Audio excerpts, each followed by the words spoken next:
government understand that if the counties win, the national government wins?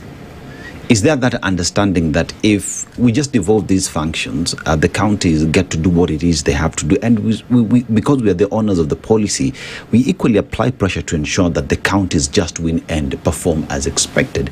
Is there an understanding that everybody will look good at the end of the day, or is it a question of even that which is the county, I must do it for me to look good? The latter is the right one. Okay. The kind of competition, Dennis, that we see. Remember earlier on I said that the governor is always, if you're serving 2 terms, you want to be senator. You are an MP, you want to be senator, you want to be governor.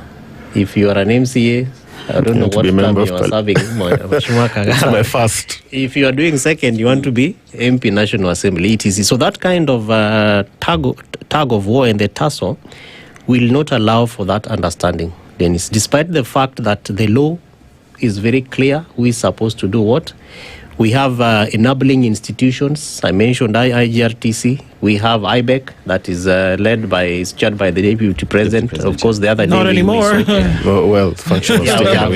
We saw, which is a good thing, because when it comes to accountability, it's very difficult to hold the Deputy President accountable even before the Parliament. Is only a cabinet secretary who can be summoned to answer questions. So I think the President acted in proper wisdom to be able to take some of those functions to the Prime Cabinet Secretary, because he can appear before Bunge and respond to questions, something which the Deputy President, given his office, might maybe not be able to do.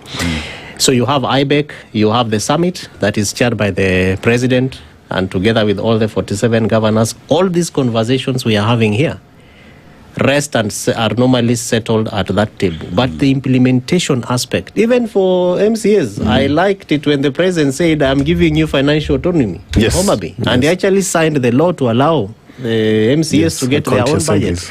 I don't know whether you are getting your money. Well, it hasn't started. The budget hasn't been uploaded, but in principle, yes. Yeah, so we have very many good conversations that are supposed to provide an understanding, but when it gets to the levels of implementation, that understanding ceases at that point. And I think that for me, 2 things that might salvage this scenario is that, one, we must invest in civic and voter education.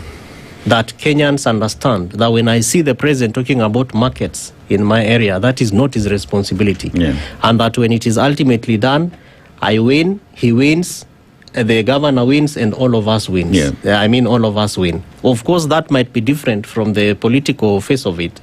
So citizens, what County Governance Watch and others continue to do is to, provide that agency, give them information, empower them, let them know what is supposed to be done, including the budgetary allocations. Number 2, our governance system, Dennis Ndu, I think is quite tragic towards the constitution, because we envisioned a parliamentary system where then you have a ceremonial president. Every day we have handshakes that therefore tend to lead us towards a parliamentary form of government, where you therefore have you no longer talk about political parties. You talk about number of seats, that make laws, decide on budget, etc.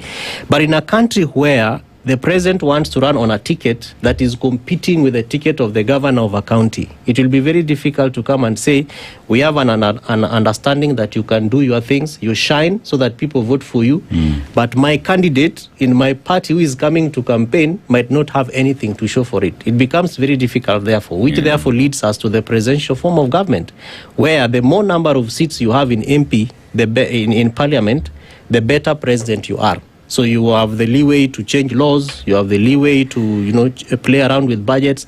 That, I think, is also a tragedy to our constitution. And as we celebrate many years since August 10, 2010, I think it is important that as we also talk about audit of this wonderful document, we also look at our form of governance. Can we be able to have a mechanism that allows the kind of understanding that Dennis is talking about? As it is right now, the politics of the day will make it so difficult for different divergent opinions of elected leaders to sit on a round table the way we are seated. They'll be saying, wewe ni wa UDA, wewe ni wa ODM, wewe hukufanya on handshake, wewe ni linda mwananchi, wewe ni linda this, linda that.